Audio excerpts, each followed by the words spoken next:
நம்ம வீட்டில் வந்து குலதெய்வமும் கன்னி தெய்வமும் காவல் தெய்வம் 3 தெய்வமும் வீட்டு வாசப்படி ஏறாமல் வெளியிலே இருக்கிறது சொல்லி சாமக்கடைன்னு வர்றவங்கலாம் சொல்லிகிட்டே இருக்காங்க. எல்லாருமே முன்னோட தான் அதே மாதிரி தான் சொல்கிறாங்க. இதுக்கு என்ன காரணம், ஏன் வீட்டு குலதெய்வம் வீட்டுக்குள்ளே வராமல் வெளியில் நின்று அழுதுகிட்டே இருக்குன்னு சொல்கிறாங்க. அதுக்கு ஒரு வழி வளர்க்கணும். அவசிய பெருமான் தான் அதுக்கு ஒரு வழி வளர்க்கணும். உங்களை நம்பி தான் நான் இந்த இதெல்லாம் கேட்குறேன்.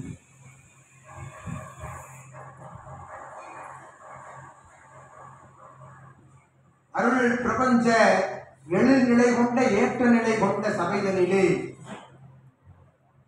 நற்பெரும் நிலை இச்சபையில் உள்ளதென்று சபை நாடி சபையோடு அருகாமையில் அமர்ந்து அவ்வப்பொழுது சபைகளில் ஏற்படுகின்ற தடை நிலைகளுக்கும் தன் இகலோக பணிநிலையாய் பணியை கண்ட பொழுதும் சித்தன் உரைத்த உரை கேட்டு அப்பணிகளை செவ்வனே செய்து இறை சபையோடு வளம் வருகின்ற நற்சீடனுக்கு அகத்தியன் நல்லாசி வழங்கி ஏற்றமுறு அச்சீடன் சொல் கேட்டு எழுந்து நில் சீடனே அகத்தியன் ஆசி உரைப்பது உண்மை. அகத்தியன் ஆசி உரைக்கின்ற பொழுது அகத்தியன் மட்டும் கைகாட்டவில்லை.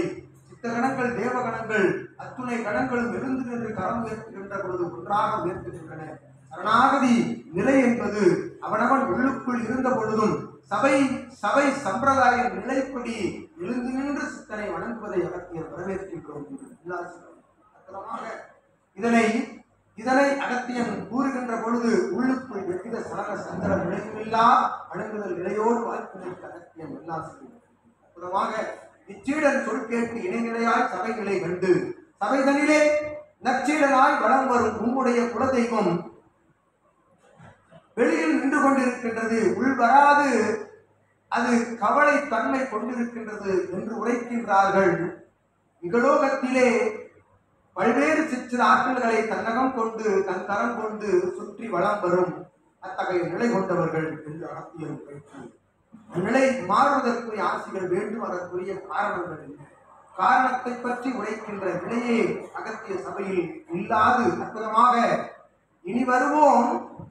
இனி வருபவன் உமது வாயிலில் நின்று அவ்வுரையை உரைப்பவன் இனி அவ்வார்த்தைகளை உரைக்காதிருக்கும் நிலைக்கு அகத்தியல் நல்லாசி. உன் குலதெய்வ நிலைகள் என்பது எங்கும் செல்லாது உமது திருவாயிலில் நிற்கின்றது என்று உரைப்பதே பெருமகா உயர்நிலை ஆட்சி என்ற அது எத்தகைய கவலையும் கொள்ளவில்லை. உன் திருவாயிலில் காவலுக்குத்தான் நின்று கொண்டிருக்கிறது என்றார். அவன் இகலோகத்தில் அவனுடைய நிலைக்காக அதனை உரைக்கின்ற பொழுது ஒரு சில வார்த்தைகளை இணைத்து உரைக்கின்ற பொழுது உம்மிடமிருந்து சில இகலோக ஆதாய நிலைகள் பெறுவதற்காக உரைக்கும் வார்த்தை ஆசி வழங்கி இனி அவன் திருவாயிலிருந்து குலதெய்வ ஆற்றல் கொண்டிருக்கின்றது என்றுதான் உரைப்பானே தவிர வெளியில் இருக்கின்றது கவலை கொண்டிருக்கின்றது என்ற வார்த்தை ஒரு காலம் இனி எழாது என்று அகத்தியல் ஆசிரியர். அவ்வாறு சபையை வணங்கி வாழ்த்தி சரணாகதி நிலையோடு நிற்கின்ற அந்நிலைக்கும் உமக்கும் உமது இல்லாத மகவிற்கும் நல்ல ஆசிகள் வழங்கி அகத்தியன் அமர்கின்றோம். நற்சபையில் பொற்சபையில் நற்சீடனாய் வளம் வந்து ஆசானுடைய சொல் கேட்டு அவன் பணிகளை தம் பணியாய் ஏற்று நடத்தும் உமக்கும் நல்ல ஆசிகள் வழங்கி அருள் நிலையோடு இகலோக தடை கண்ட பொருள் நிலை விரைவாக அமையும் வந்தடைந்து நீரும் ஆனந்தப்பட்டு அகத்திய சபையோடு ஆனந்தத்தில் திகழ்ந்து நிற்க அகத்தியல் நல்லாசி வழங்கி அகமதியோடு அமர்கின்றோம்.